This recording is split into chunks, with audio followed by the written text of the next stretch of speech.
Catus Maximus here, this time with a little video about this Herbrand, you could call it an 8-way plug wrench. Not his brand, Herbrand. Fairly well-respected tool company from yesteryear. This is new enough. It's chrome vanadium, but this is where they, back in the old days, at the beginning of the use of chrome vanadium for hand tools, they used different names. This is Van Chrome. It's a model 193. Of course, it is made in USA, although that is like a microscopic made in USA stamp. Heavy forging on this. See this? This is the flashing. When you forge, the difference between casting and forging, people still get comments. People still get confused. Casting is when you have two dies that come together and you pour something hot or liquid into it. When you do that, the seam between the two dies is extremely thin. Forging is different. Forging is you're already taking something that's solid and then you're trying to swoosh it between two dies.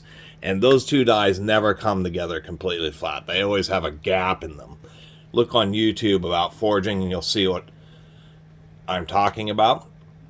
And on this one, it's particularly thick.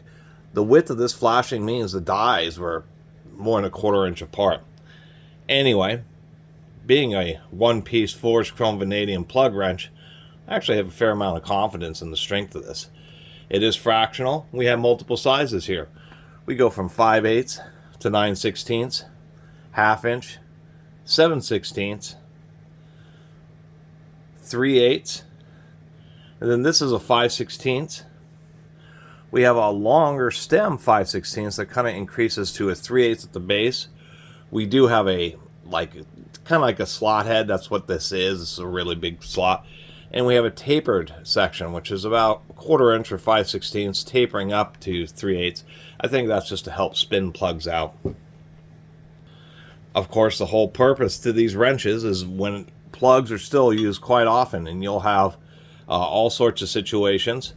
They tend not to be sized perfectly, and this Herbrand is actually a little bit oversized. Like if we try to put it in the socket, which has a pretty tight fit, just barely fits, but that's what you want with a plug wrench. Usually you find square plugs and tanks and vessels where they have ports that they're capping. They tend to have square recesses, and the thing about those is they tend to be pretty difficult to remove if they're not like something you put a ratchet into, 1/4 inch, 3/8, 1/2 inch. You run them into them in plumbing, and there's just a variety of situations where you'll run into a cap that you need to remove, and it's a recessed square. You can try using large screwdrivers and that type of stuff. A lot of times they break because those caps can be pretty tight. So one of these wrenches is actually, even though this is an old one, still a plenty valid tool even for today. Actually, even like some transmissions and that type of stuff still have square drive plugs. I've seen them on differentials, although they tend to be 1/2 inch drives, so you can just use standard hand tools. But one of these wrenches is handy. You would use like a dead blow hammer or a rubber mallet to hit against it. You wouldn't want to use a steel hammer.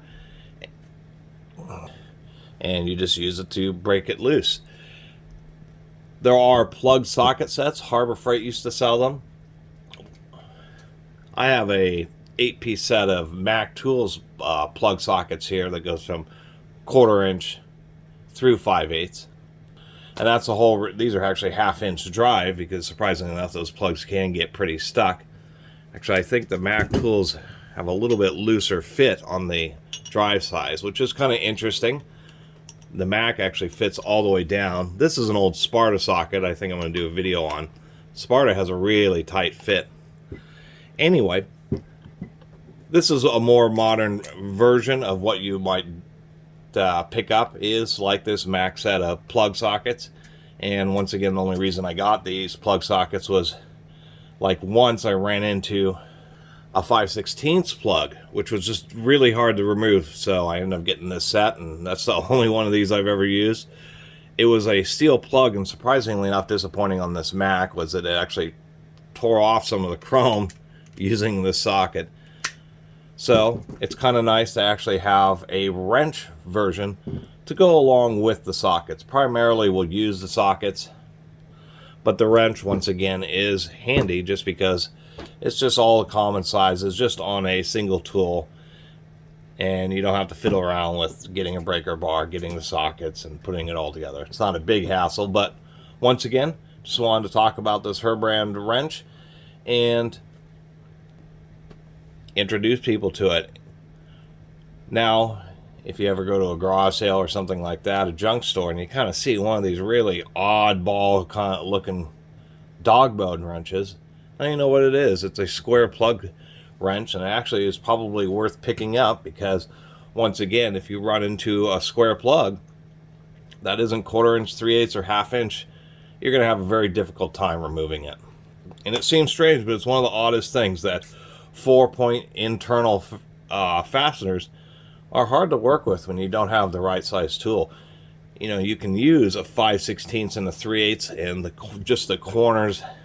If I can do an example here with this, we're using the 7/16, you can kind of get away with it, but what ends up happening is, one, it really puts a lot of stress on the corners.